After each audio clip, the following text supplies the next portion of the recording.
Olá, irmãos, graças e paz.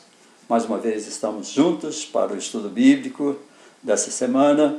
Estamos aí examinando o livro de Romanos, já estamos no 5º capítulo e hoje nós veremos dos versículos 12 até o versículo de número 21. Nós estamos caminhando, aprendendo aí aquilo que Paulo tem dito e tem ensinado aos irmãos de Roma. E mais uma vez, estamos juntos. Eu espero que você aprove, que você goste e que você acompanhe comigo esses estudos, porque são importantes, são estudos da palavra do Senhor e podem dizer muito ao nosso coração. Deus abençoe você durante esse estudo e que a graça do Senhor seja conosco para nos abençoar a compreender toda a sua palavra e podermos estar com o Senhor em novidade de vida, aprendendo cada dia mais com o apóstolo Paulo, com os irmãos da igreja de Roma, a vivermos e a servirmos melhor ao nosso Senhor Jesus Cristo.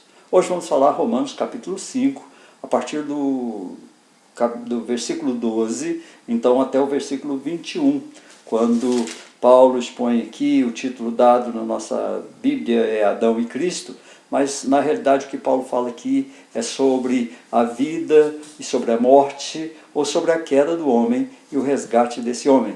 Então isso é muito importante para nós, é uma doutrina maravilhosa sobre a morte de todos em Adão e a vida de muitos em Cristo Jesus. A queda e o resgate, então, no poder de Cristo Jesus e na vida do Adão que precedeu a todos nós. O apóstolo Paulo, então, continua instruindo aos irmãos romanos. Ele já falara aos irmãos no capítulo 1 sobre o desejo que ele tinha de ver os irmãos, de pregar a Cristo entre eles. Ele introduziu um ensino a respeito da justificação pela fé e não pelas obras, e sobre os inúmeros e horríveis pecados, tanto de ímpios quanto dos judeus, dos gentios quanto dos judeus. No capítulo 2, Paulo fala sobre a igualdade de todos os homens na culpa pelo pecado, na responsabilidade de sofrer as consequências da justiça de Deus, que seria aplicada tanto a judeus como aos gentios. Igualmente, fala que o verdadeiro israelita é o que provém da fé, não da raça. E isso caiu bem profundo junto aos irmãos romanos. No capítulo 3, então, Paulo responde a diversas objeções dos judeus, que ainda continuam se achando a única raça salva por Deus, e, portanto, mesmo que peque, mesmo que quebre toda a lei, ainda assim o judeu acreditava estar sendo salvo, estar salvo já quando Cristo, ou quando todo o processo de salvação se encerrasse. Capítulo 4, quando nós observamos o capítulo 4, o apóstolo Paulo aplica o ensino sobre a justificação pela fé. Ele usa o exemplo de Abraão, que foi justificado pela sua fé, antes que Moisés pudesse receber a lei. A justificação pela fé foi anterior à lei de Moisés. E antes que Moisés recebesse então essa lei, e esse cumprimento dessa lei, eles criam, os judeus criam que fosse um fator determinante para a salvação. E aí nós entramos no capítulo 5. No estudo anterior nós vimos a justificação pela fé e a paz com Deus. Nós vimos a respeito dessa paz com Deus, conquistada por meio de Jesus Cristo, que nos foi dada pela graça e que acessamos mediante a fé. A reconciliação completa com Deus mediante a execução e a ressurreição de Jesus Cristo. A aspersão do sangue do sacrifício, que foi único e que foi eficaz sobre um povo amado do Senhor, que pelo poder de Jesus Cristo recebe o Espírito da promessa, para ser capaz de santificar-se até o seu encontro com o Salvador. Hoje nós vamos continuar a observar os ensinamentos do apóstolo, que vai falar sobre a morte da humanidade através de um homem, o Adão, e o resgate para a vida mediante outro homem, o Senhor Jesus Cristo. O portanto, que inicia o versículo 12, o versículo 12 inicia assim: portanto, Paulo usa essa palavra, portanto, para nos levar à conclusão de que tudo que o apóstolo vai falar é consequência do que ele disse anteriormente. Assim nós precisamos ter em mente, quando estudamos esse capítulo, esses versículos, que o que ele falou sobre pecado, sobre graça, sobre fé, sobre remissão, sobre justificação, a todo que crê em Cristo Jesus, é preciso que esteja gravado na nossa mente. tudo aquilo que Paulo falou a respeito da justificação pela fé. Geralmente se afirma que a forma de reflexão usada até aqui, que supostamente é individual, foi para Paulo um motivo imperioso para completá-lo. Afinal, pecado e morte, que o crente sabe estarem vencidos na sua vida por meio de Cristo, seriam ao mesmo tempo poderes universais, poderes cósmicos. Se o objetivo, então, é afirmar seriamente a sua superação, eles também carecem agora de uma comprovação universal. Por isso, Paulo teria se sentido pressionado a acrescentar no esboço da história, desde a queda pecaminosa de Adão até a consumação por meio de Cristo Jesus. Paulo se sentia, então, compelido a fazer isso. Acima de tudo, os versículos 12 em diante não descrevem nenhum processo próprio da história de salvação. O que se descreve nesses versículos é a condição em que o ser humano sempre se encontrou desde a queda de Adão. Apresentado agora na palavra de Deus, esse grandioso trecho que é cristológico, fala sobre Cristo Jesus. Paulo dirige para o fato de que o sacrifício vicário, essa morte vicária, substitutiva de Cristo Jesus, constitui uma estrutura básica da vida humana propriamente dita. De forma destacada, isso fica evidenciado em Adão. O que ele fez valeu para toda a espécie humana, ainda que tenha se tornado uma representação no maligno. Foi para o mal. O que ele fez nos levou ao mal. Na primeira parte do versículo 12, portanto, para traçar uma comparação com o agir vicário de Cristo, substitutivo de Cristo, Paulo começa pelo grave papel de Adão para a humanidade. Portanto, assim como por só homem entrou o pecado no mundo, a humanidade não é um aglomerado de indivíduos isolados, mas forma um corpo. É a humanidade. Cada um dos membros dessa humanidade vive em simbiose, vive junto com os demais membros, tanto para o benefício recíproco, como também para o prejuízo mútuo. Nesse tecido geral de relações, Adão desempenhou um papel singular. Ele não foi uma pessoa especialmente má, ele foi a primeira pessoa má. Foi o primeiro a ter o contato com o pecado. Todas as pessoas depois dele teriam, então, a sua imagem. Seria, então, essa imagem distorcida? De certo modo, Adão estava posicionado na porta da história. Foi ele quem abriu a porta do início da história. O que ele impediria ou o que deixaria entrar? Adão estava posicionado na porta da história. O que fosse entrar para a história humana e o que fosse, de alguma forma, entrar na vida humana, seria deixado entrar ou impedido pelo próprio Adão. Por meio dele, o pecado entrou no mundo. Adão abriu a porta para a entrada do pecado no mundo. É preciso distinguir pecados, no plural, quando a gente usa esse termo para pecados isolados, e o pecado para um poder atmosférico, o poder do pecado. É dele que Paulo fala sempre, com elevada dramaticidade, como de uma pessoa, como se o pecado fosse uma pessoa. A respeito do ato pecaminoso de Adão, Paulo falará somente a partir do versículo 14 do nosso texto. Trata-se do ingresso desse poder em nosso mundo. O que Paulo está falando aqui, o pecado entrou no mundo, ingressou no mundo, faz parte agora desse mundo. Deus com Adão, assim como sempre acontece, quem comete pecado, a saber, quem num determinado momento cancela a comunhão com Deus, dá entrada ao pecado, é imediatamente abandonado de todos os bons poderes. Pessoa assim não consegue prosseguir como antes, pois o seu espaço de vida, a saber, o mundo, de imediato fica rendido a um poder negativo. O olhar é atraído diretamente para a consequência e pelo pecado, a morte. E não estamos falando aqui do morrer natural, não é disso que se fala. Estamos falando da morte como algo antinatural, como uma separação integral da vida. Pecar não somente torna alguém imortal. acima de tudo condenável, mesmo quando fisicamente está vivo. Até sobre a mais elevada vitalidade se estende agora o véu cinzento do que é fútil e do que é vão. É desse pecado e dessa morte que Paulo vai falar. Paulo está falando dessa morte que separa o homem de Deus, que deu entrada no pecado nesse mundo, que abriu essa porta e agora contaminou toda a humanidade com esse pecado. Por isso que ele diz: todos pecaram e carecem da glória de Deus. Na segunda parte do versículo 12, nós vemos que Paulo diz assim, olha, o versículo 12 inteiro diz assim: portanto, assim como por um só homem entrou o pecado no mundo, e pelo pecado a morte, assim também a morte passou a todos os homens, porque todos pecaram. Nessa segunda parte do versículo 12, nós vemos que também a morte passou a todos os homens.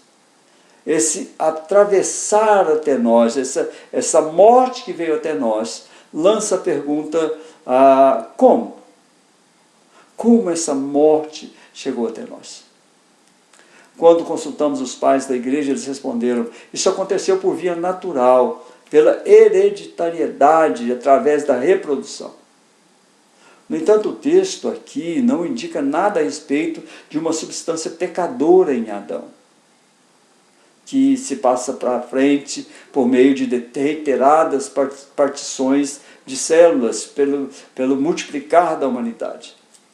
Pelo contrário, a morte e o pecado são comparáveis a um rei em expedição conquistadora. Quando nós olhamos para Romanos, capítulo 6, versículo 23, o apóstolo Paulo ensina e explica dessa forma: porque o salário do pecado é a morte, mas o dom gratuito de Deus é a vida eterna em Cristo Jesus, nosso Senhor. É como se fosse um rei, líder de mercenário, que penetra num território a fim de ocupar também a mais distante província e escravizá-la. É isso que o pecado faz. Ele é como um rei expedição conquistadora. Conquista o território, quer conquistar outros territórios mais distantes, ele quer escravizar o ser humano. O que liga todas essas pessoas à queda de Adão no pecado, portanto, não são vínculos de sangue, porém a existência desse mundo e nessa história mundial. A existência nesse mundo, é essa história mundial. É nesse sentido que aí todas essas pessoas estão em Adão, conforme Paulo explica em 1 Coríntios, capítulo 15, versículo 22. A amplitude do poder do pecado e da morte soma-se à sua profundidade. Nossa escravidão também é nutrida pelo próprio pecado cometido em Atos, porque todos pecaram, Romanos capítulo 2, versículo 1 e 2, capítulo 3, versículo 23, em última análise, a miséria da humanidade consiste em sua culpa. Sem esse adendo de fundamentação, nossas condições de vida seriam entendidas como uma fatalidade que nos é imposta compulsoriamente. Não é isso que acontece. A miséria da humanidade consiste na culpa dessa humanidade pelo pecado. É uma história pessoal, na qual as condições jamais servem de desculpa para o próprio fracasso. Romanos 1, 21 nos ensina assim. Portanto, tendo conhecimento de Deus, não o glorificaram como Deus, nem lhe deram graças, antes se tornaram nulos em seus próprios raciocínios, obscurecendo-lhes o coração insensato. Não há desculpa para o próprio fracasso. Também fora do paraíso continua em vigor o que o Senhor disse a Caim, em Gênesis capítulo 4, versículo 7. Deus disse a Caim assim: o seu pecado estará sempre diante de ti, a ti cumpre dominá-lo. Em relação ao próprio pecado de Caim. Nosso próprio pecado está diante de nós e a nós cumpre dominá-lo. Ainda que não tenhamos de nos responsabilizar pelo fato de estarmos no mundo, não temos culpa de estar no mundo, nós temos de fazer em relação aos nossos pecados de fato. Nós somos responsáveis pelo nosso pecado. Nós não somos transgredidos, nós somos transgressores. Nós pecamos pessoalmente numa ação radicalmente própria. Nós somos os culpados do nosso pecado. Todos pecaram, a morte passou a todos os homens, porque o salário do pecado é a morte. E todos pecaram, diz a Escritura. Em cada ação má, em cada palavra ou pensamento maldoso, irmãos, reside no mínimo uma partícula de maldade. Em nossa vida, a realidade corre de modo tão paralelo a Adão, que gostaríamos de dizer, parafraseando uma voz judaica, que dizia assim: cada qual é o seu próprio Adão. Quando nós olhamos então para o versículo 13, Paulo diz assim: porque até o regime da lei havia pecado no mundo, mas o pecado não é levado em conta quando não há lei. Como judeu, Paulo sabe que o surgimento da lei de Moisés também criou diferenças. A revelação de Deus lá no Sinai agravou em Israel a situação do pecador. Porque até o regime da lei, ou seja, até Moisés, já havia pecado no mundo. Mas o pecado não é levado em conta quando não há lei. Foi somente na esfera da lei que a culpa podia ser desmascarada, muito bem como inimizade contra Deus. E assim tornar-se algo consciente. Aí nós agora pecamos tendo a lei, nós sabemos da lei e pecamos contra ela. A culpa foi formulada em termos jurídicos. O processo legal agora estava em andamento. É isso que nos diz a palavra do Senhor. O pecador está como detido para investigações. Olha o que diz Paulo lá em Gálatas, no capítulo 3, versículo 23. Paulo diz assim: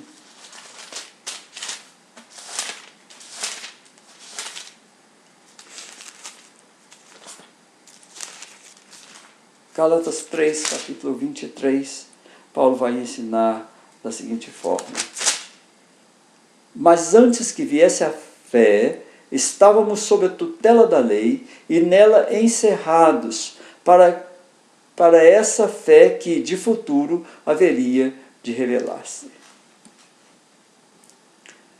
A culpa foi formulada em termos jurídicos, o processo legal estava em andamento. O pecador está como detido para investigações. Por isso Paulo já havia estabelecido em Romanos capítulo 2, versículo 12, a diferença entre pecado sem e pecado sob a lei. Pecado sem lei e pecado sob a lei. No versículo 14, Paulo ensina o seguinte: entretanto, reinou a morte desde Adão até Moisés, mesmo sobre aqueles que não pecaram, à semelhança da transgressão de Adão, o qual prefigurava aquele que havia de vir. Versículo 14, Paulo vai ensinar que diante do flagrante domínio mundial da morte, persiste também a unidade da espécie humana sob o pecado. Entretanto, reinou a morte como se fosse uma rainha, desde Adão até Moisés, mesmo sobre aqueles que não pecaram à semelhança da transgressão de Adão, o qual prefigurava aquele Adão que havia de vir. Em Adão, assim como depois novamente em Israel, havia o mandamento expresso que estimulou o pecado. Apesar disso, valia também para o tempo intermediário. Tudo peca, tudo morre. Assim assegura-se a todos do versículo 12. Na escravidão não há que se fazer divisão entre gentios e judeus. Paulo diz isso em Romanos capítulo 3. Nós vimos no versículo 9, no versículo 23. Não só os gentios, mas também os judeus encontravam-se em Adão. 1 Coríntios 15, 22. Com a humanidade toda seguindo em seu sulco, ele ruma em direção a um futuro. O último Adão, Cristo Jesus, como nos explica 1 Coríntios capítulo 15, versículo 45. Versículo 15. Todavia não é assim o dom gratuito como a ofensa. Porque se pela ofensa de um só morreram muitos, muito mais a graça de Deus e o dom pela graça de um só homem, Jesus Cristo, foram abundantes sobre muitos. O que esse versículo nos ensina de forma imensurável é o ato da graça, que suplantou o ato maléfico, porque os dois autores, em papéis comparáveis, são diferentes na posição. Se Adão traz um ato maléfico de dar entrada ao pecado no mundo, a graça de Cristo Jesus suplantou esse ato maléfico. A ação de Adão e as suas consequências, ou seja, o senhorio da morte, estenderam-se, falando de maneira figurada, até o céu, encheu a terra. É nesse ponto que residiu o cerne da sua resistência. Nenhuma fórmula que pessoas recitem a si mesmas, umas às outras, ou que resulte belas ideias, vai ser eficaz para acabar com o poder da morte gerada pelo pecado. Nada pode acabar com o poder da morte gerada pelo pecado. A única saída possível ao homem é a ação do próprio Deus. É Deus entrando em cena, é Deus trabalhando, é Deus usando de misericórdia e de amor, derramando abundantemente a sua graça num só homem, Jesus Cristo, o Santo. O poder avança para níveis incompreensíveis para nós. Ela quebra o âmago do poder da morte e traz a vida. Isso é o que a graça do Senhor faz. Olhando para o versículo 16, nós temos a seguinte redação. O dom, entretanto, não é como no caso em que somente um pecou, porque o julgamento derivou de uma só ofensa para a condenação, mas a graça transcorre de muitas ofensas para a justificação. Aqui o apóstolo ensina a força da ação da graça, que superou a força da sentença de condenação, porque teve condições de largada muito mais difíceis. O que esperava Cristo, o que Cristo teve que enfrentar, foi muito mais do que o que Adão teve que enfrentar. No caso de Adão, tratava-se apenas de um só indivíduo. A justificação por Cristo, porém, foi exigida de modo diferente. Encontrou duplamente a diversidade, a saber, encontrou muitas transgressões, muitos pecadores para a aplicação dessa graça. Há um ditado que diz: acender com um fósforo uma floresta toda na estiagem do verão é facílimo em comparação com a tarefa árdua de apagar o incêndio que se alastra. Acender um fósforo numa floresta toda na estiagem do verão é facílimo, se compararmos isso com a tarefa de apagar esse incêndio que se alastra. No bem, Jesus teve de realizar incomparavelmente mais de tudo o que Adão fez para o mal. O mal não exigiu de Adão um penoso trabalho de resgate, mas a salvação exigiu de Cristo o penoso trabalho que culminou com a sua morte na cruz. Quando nós olhamos para o versículo 17, ele diz assim: se pela ofensa de um e por meio de um só reinou a morte, muito mais os que recebem a abundância da graça e o dom da justiça reinarão em vida por meio de um só, a saber, Jesus Cristo. Nesse versículo, Paulo passa a falar dos efeitos do sacrifício de Cristo. O ato da graça de Cristo suplanta amplamente o ato do pecado de Adão, porque não apenas levou o homem de volta à estaca zero, ele não apenas retornou o homem àquela situação anterior ao pecado, mas, além disso, o ato da graça em Cristo Jesus transfere o ser humano a uma plenitude de vida que jamais foi conhecida. Não era suficiente, diz Paulo, para a graça de Cristo eliminar o senhorio negativo do pecado, devolver o ser humano apenas à sua posição inicial, anterior, para novamente deixá-lo entregue a si próprio. Não foi isso que a graça fez. A graça não nos tirou do pecado para nos dar novamente a mesma posição que tínhamos antes do pecado. Ela nos transformou para nos assentar nos lugares celestiais em Cristo Jesus. O novo Adão, de modo algum, traz de novo uma servidão. Ele nem sequer obriga a pessoa a ser feliz. A salvação não é atirada contra as pessoas. Elas recebem já agora um contato vivo com Deus vivo. Aqueles que recebem a graça e o dom da justiça gozam ainda nesta vida o reino junto ao Salvador Jesus Cristo. Quando nós olhamos para o versículo 18, ele diz assim: pois assim como por uma só ofensa veio o juízo sobre todos os homens para condenação, assim também por um só ato de justiça veio a graça sobre todos os homens para a justificação que dá vida. Adão e Cristo são comparáveis, diz Paulo, pelo fato de que as ações deles têm resultado sobre uma categoria humana que cada um deles representa. Evidentemente que Paulo, no seu início, pretende trazer ao centro da atenção o agir em si com as consequências, tanto de Cristo quanto de Adão. O que Paulo está expondo são as consequências tanto da ação de Cristo quanto da ação de Adão. Essa exposição que faz até aqui resulta que nenhuma das duas categorias de pessoas é uma série de bonecos. Não há bonecos aqui, são seres vivos. Em ambos os casos, os envolvidos estão presentes com seu próprio agir responsável. O que age para o mal, age responsavelmente para o mal. O que age para o bem, age responsavelmente para o bem. Cristo aqui não está falando de bonecos, está falando de ser humano. Disso aqui resulta que são abrangidos dois grupos distintos de pessoas, cada vez que aparece essa palavra, todos os homens. Na primeira vez que aparece essa palavra, todos são membros da humanidade de Adão.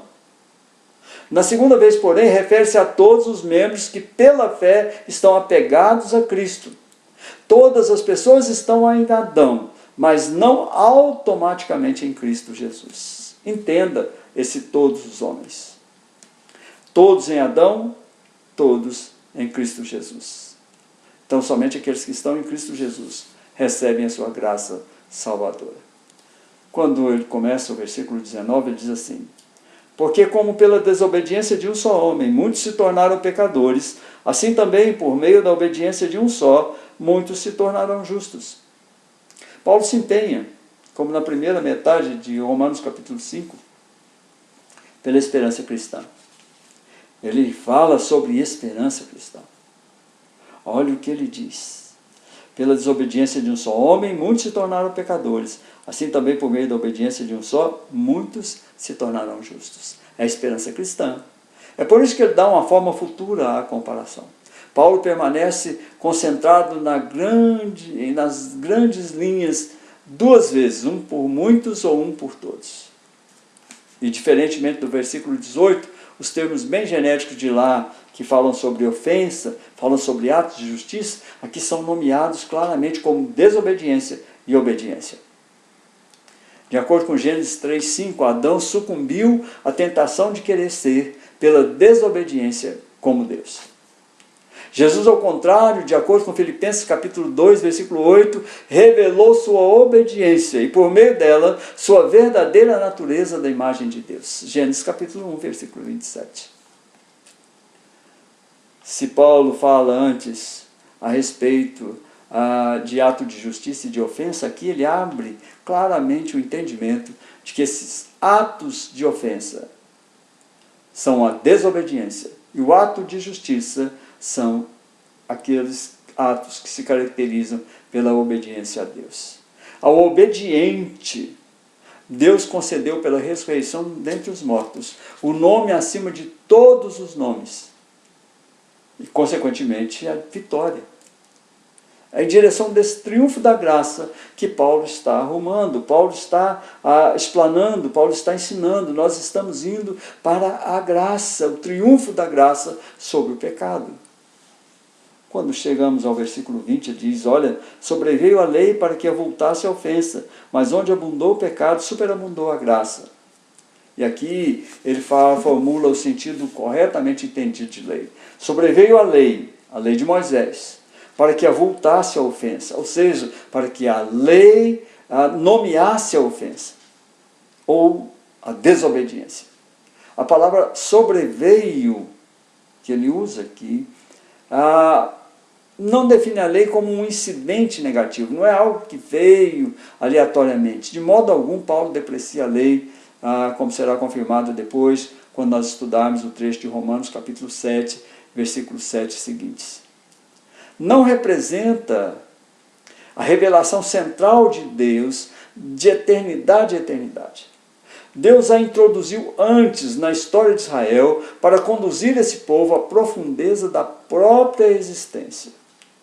A lei tem esse papel, conduzir esse povo de Deus a um profundo entendimento da sua própria existência.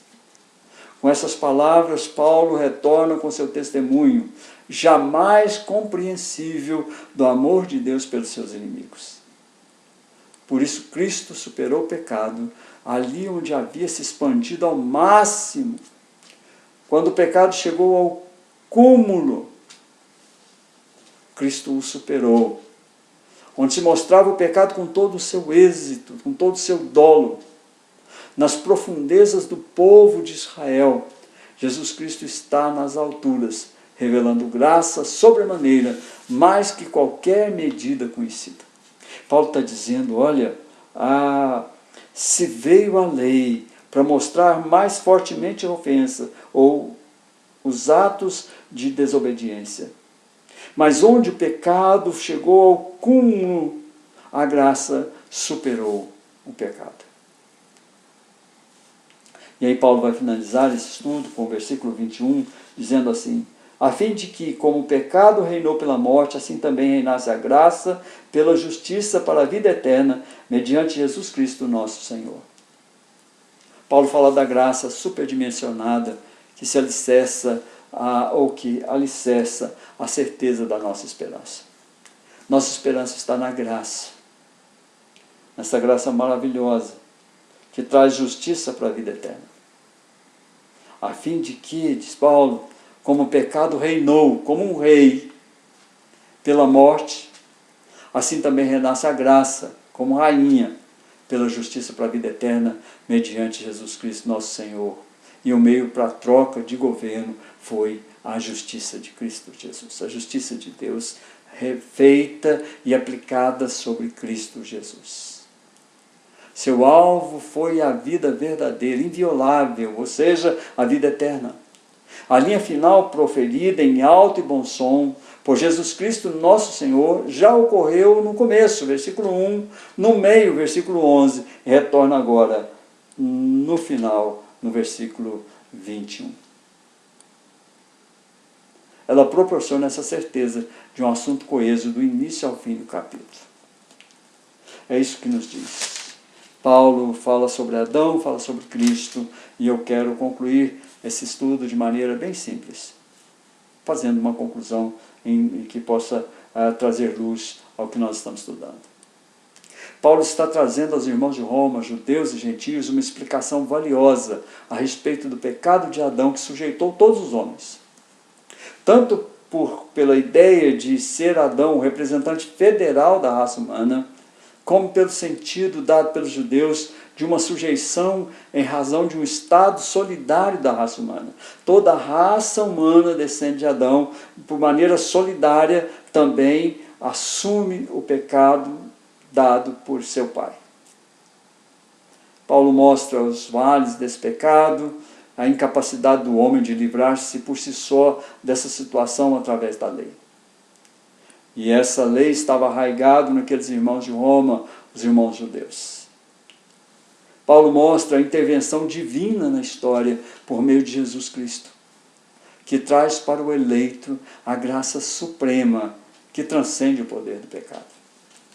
Portanto, ao falar em Adão e Cristo, Paulo fala da ruína humana causada por uma só ofensa, por uma só desobediência.